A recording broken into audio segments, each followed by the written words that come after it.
వర్షాకాలం దృష్ట్యా సాధారణంగా సీజనల్ డిసీజ్ అనేవి విజృంభించే అవకాశం ఉంటుంది. ప్రజలు రోగాల బారిన పడే అవకాశం ఉంటుంది. కాబట్టి ఈ వెక్టర్ బోర్న్ డిసీజెస్ అయినటువంటి అలాగే వాటర్ బోర్న్ డిసీజెస్ ని కంట్రోల్ చేయడానికి శ్రీకాకుళం నగరపాలక సంస్థ పరిధిలో ప్రజలను అవేర్నెస్ క్రియేట్ చేయాలని చెప్పేసి శ్రీకాకుళం నగరపాలక సంస్థ పరిధిలో ఉన్నటువంటి అన్ని జంక్షన్స్, మేజర్ జంక్షన్స్, అలాగే ఎంట్రన్స్ పాయింట్స్, అలాగే ప్రజలు ఎక్కువగా గుమిగూడే ఏరియాలు అయినటువంటి టెంపుల్స్, అలాగే మార్కెట్స్ మొదలగు ప్లేసుల్లో ఈ అవేర్నెస్ క్యాంపెయిన్స్ రిలేటెడ్ ఫ్లెక్సీలు అనేది అరేంజ్ చేయడం జరిగింది.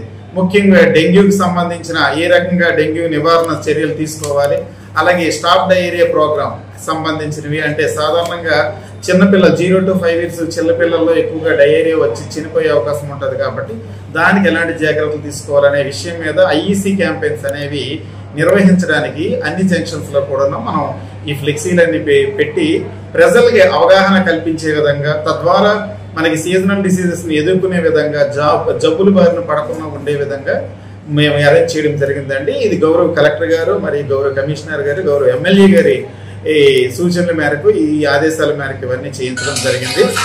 దీంతో పాటుగా శ్రీకాకుళం నగరపాలక సంస్థలో ఎక్కువగా కుక్కల బెడద కూడా ఎక్కువగా ఉంది. చాలా అలాగే కంప్లైంట్స్ కూడా రావడం జరిగింది.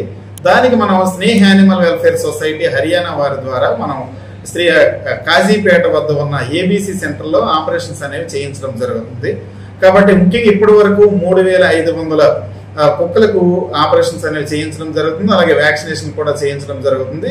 వీటిని ఏంటంటే ఎక్కడైతే కంప్లైంట్స్ వస్తున్నాయో అక్కడికి, దాంతోపాటు వార్డుల వారీగా కూడా వెళ్ళి ఆ క్యాచ్ చేయడము, దాన్ని కాజీపేట తరలించడం, అక్కడ ఆపరేషన్ చేయడం, పోస్ట్ ఆపరేటివ్ కేర్ 3 రోజుల నుండి 5 రోజుల వరకు ఇచ్చిన తర్వాత మళ్ళీ సేమ్ ప్లేసుల్లో వాటిని విడిచిపెట్టడం జరుగుతుంది. ఈ రకంగా ఆ కుక్కల సమస్య మీద కూడాను పరిష్కార చర్యలు అనేవి తీసుకోవడం జరుగుతుందని నగరపాలక సంస్థ తెలియజేయడం జరిగింది. Thank you.